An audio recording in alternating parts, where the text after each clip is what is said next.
piscina vas a bajar? No, a la piscina con las fotos suficiente. De todas formas, si levantas la mano también le puedes coger. También, sí, voy a probar a ver.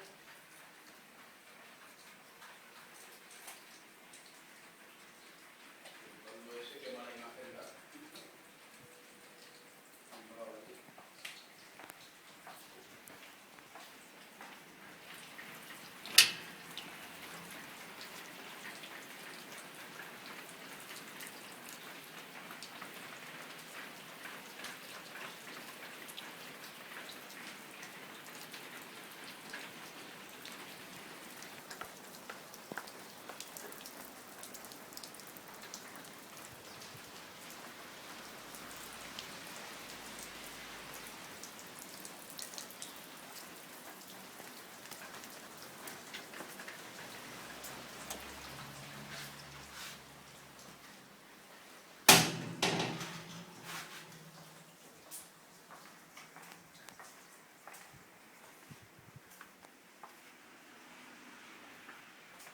Pues casi que bajo primero aquí y luego subo arriba.